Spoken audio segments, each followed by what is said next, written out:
Okay. All right, here with Teddy Atlas. You're an institution now. I mean, not only is it as a trainer, but we know you as you're one of the faces of boxing. What do you want me to say to that? I mean, I appreciate the compliment. That's very gracious of you.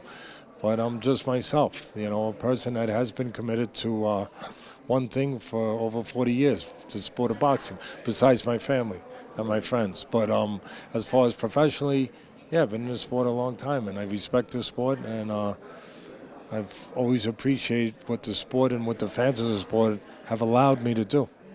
Do you miss when you're not training, because you seem to get rejuvenated? You like to get back into the training aspect. Well, this is the first time I've been back in for at least 4 years since I had Povetkin, Alexander Povetkin. We won the WBA heavyweight title, but then I walked away. But I didn't think I could come back and enjoy this end of it again.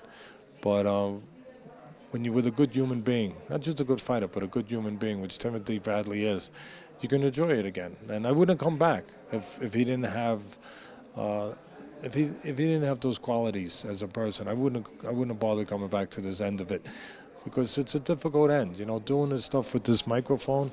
I mean, that's a discipline too, and you have to know what you're doing. But it's a different discipline. It's first of all, the advantage of this is nobody can talk back to you, which is nice.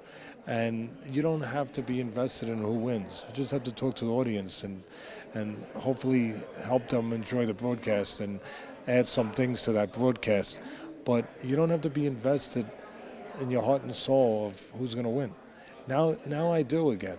And that's a big responsibility, to be responsible for a human being, a fighter, to get in that squared circle, it's a dangerous place. It's a tough place. Some fighters go in there and they don't come out whole. They don't come out with every bit that they went in there with. People should understand that that kind of serious business, yeah, you better understand the responsibility that you're burdened with when you say, yes, I will train somebody. And then when you get their trust, which is what you need to teach, you have to have their unconditional trust. And you get their trust to believe in you and what you tell them is going to work, then the responsibility is multiplied tenfold. And the pressure, not just the responsibility, but the pressure not to fail them, not to be wrong, not to let them down. And to feel that every day again, to get up every morning in a 7-week camp and feel, the burden of making sure you don't let that person down, making sure you're right, making sure that he's going to be ready in every way, in every single dimension, physically, technically, mentally, emotionally. Make his weight, keep his strength, keep his speed, have a game plan. To be responsible for that every day, it's a burden, but it's a huge commitment. And again, the thing that makes it, the pressure that makes it, is understanding the responsibility you have to live up to, and making sure that he's okay in that fight and things come out your way. And I didn't think I could enjoy this end of it again and deal with that pressure again that way, or want to deal with that pressure.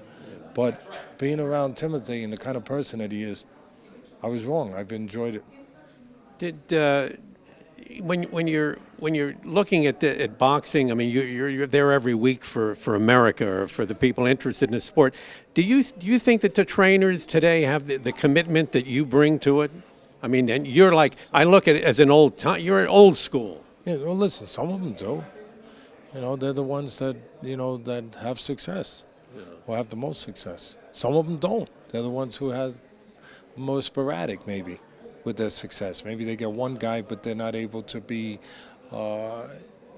effective with a broader spectrum of guys.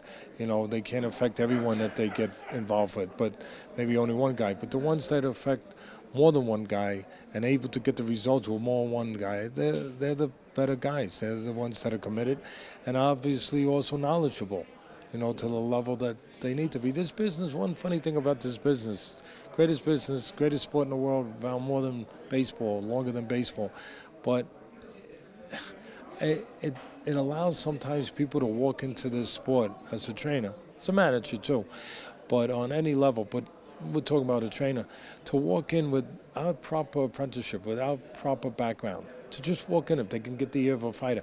You can't do that in any other sport. Think about it. You know, I worked with the New York Jets years ago. I gave them boxing lessons for 3 years when Mancini was the coach. But I wasn't on the sideline as a coach. I wasn't there as a receivers coach, a linebacker coach, a special teams coach. Why? Because I don't belong there. I don't have the background. I shouldn't have been there. I can't be there. And NBA, basketball, baseball, same thing. You can't just suddenly show up in the dugout and be a hitting coach. I mean, really, think about it. But in this sport, that's the one thing that drives me crazy, is you get people without the apprenticeship, without the background, without the learned skills, without the time served. They put a towel on their shoulder, they talk to a fighter, they walk in a gym. And sometimes that diminishes the sport, but there are still the good ones around there, and we need more of them. Finally, with looking at this fight on Saturday, with Timmy's been through a lot of tough fights, physical fights, where he's taken a lot of punishment. Do you think the residual effect of that will have any play in this fight? Listen, there's always a price to pay in this business. I mean, it's a unforgiving business. I always say on Friday Night Fights on ESPN, I used to always say that I don't judge. If you know what you're doing in this business, you don't judge a fighter's age chronologically. You judge it by the amount of hard punches and tough fights they've been in. They all have an impact. There's no doubt about that. But you don't know what that impact is until you know. I can tell you until you show up in that ring. But I can tell you that for the 7 weeks in training camp with Timothy, and he is 32 years old now, and you're right, in his last several fights, taking a lot of big punches. We've worked very hard at correcting that. And I think that that's at the center, the core of this, is not. If you get hit with those big punches, guess what? You're going to look at a fighter and say, oh, he's impacted. Oh, he's affected. Yeah, damn right, you'd be affected too. Damn right he's affected. We've worked at the core of what we should have worked at. Correct getting hit with those big punches. That's the main thing. As far as any residual effect, I haven't seen it. I every day watch them very carefully. We worked on getting ready for this fight, which is a tough fight, obviously.